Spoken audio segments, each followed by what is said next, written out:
I have an important responsibility tonight, but before I do that, I wanted to react to the last two speakers very briefly, to Andy for reminding us of the importance of edited content, especially at this time. Congratulations, by the way, on escaping the failing New York Times just in time. That's a joke. That's a joke.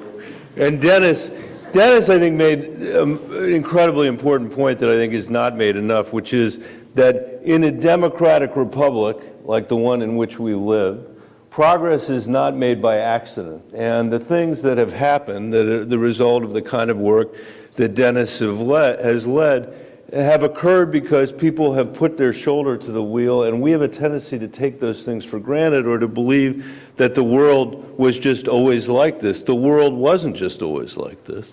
In the place that I work, when I think about the record that Dennis was talking about the EPA, the Clean Water Act, the Clean Air Act, all done with Republicans here in Washington, D.C., when we had the ozone layer we had to contend with, the hole in the ozone layer that the students in my school district don't even know ever existed, because it was solved by a skin cancer survivor named Ronald Reagan, who said, we have to do something about this.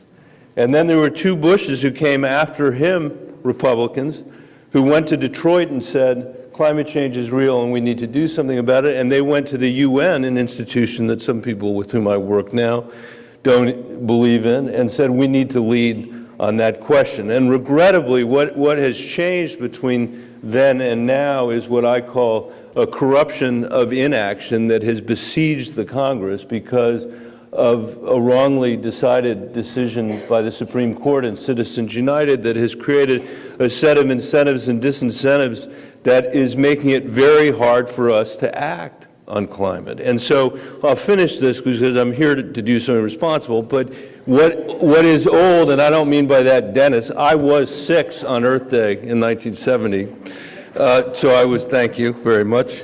But what is old is new again, and the only way we're going to overcome this money that is crippling the Congress is through organizing people, just as you did in 1970, and to captivating them and making them understand that while progress in a democracy is slow, the only way to make it is to stick with it, and sometimes over decades. And I think that's what we're going to have, that's what we're going to need to do here.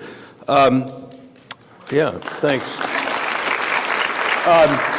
That's not why I'm here tonight. I'm here tonight first to thank all of you for generously supporting the Earth Day Network tonight, and I'm here to introduce my friend, who's our next award winner, Nancy Fund. And as the father of 3 daughters, I am so happy that Nancy is there to set an example to them, somebody who has worked in finance. There are still so few women that have reached the kind of level that Nancy has reached, and I actually had a chance just to see Nancy in Denver. In fact, it was unclear that I was coming here tonight, and then I ran into Nancy in Denver, and she said, "You will be there," and so I'm here.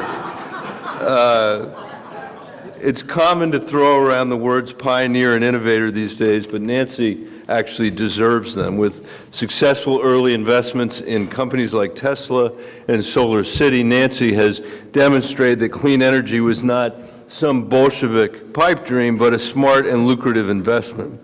Her venture capital firm, DBL Partners, has led the field of impact investing, the idea that you can make money for your investors and make a difference for society. And over the years, she's shown an uncanny ability to spot smart, socially conscious investments. That's why the failing New York Times called her the go-to capitalist, venture capitalist for companies looking to make a special impact.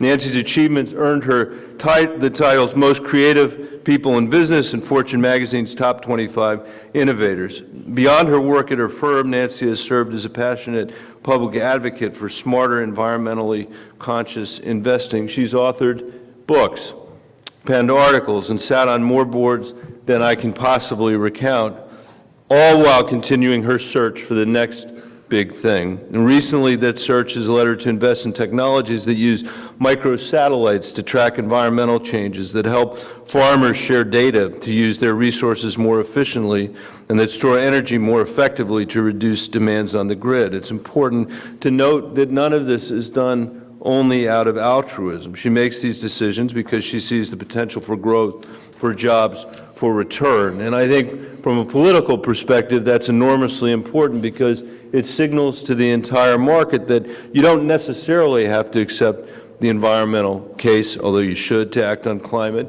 You can accept the business case.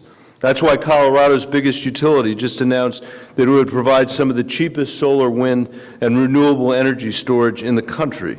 That's why more businesses across the United States are beginning to see environmental responsibility as part of their core mission. They're learning that consumers want to buy products from companies that care about our planet, that employees, especially younger ones, want to work for those kinds of companies, that cities and states want to invite them to operate within their borders. That's why, however depressing our politics are for the moment, I have no doubt that we're going to meet our climate challenge, because when fully mobilized, the power of American business and American innovation will not be able to be overcome. And we're seeing that mobilization because visionaries like Nancy paved the way, proved the model, and in doing so, reimagined the role of private capital in our fight against climate change, a fight we have to win for the next generation of Americans and for the next generation of humans. And for all this and more, it's my privilege to present Nancy Fund with the 2018 Climate Visionary Award. Thank you, Nancy.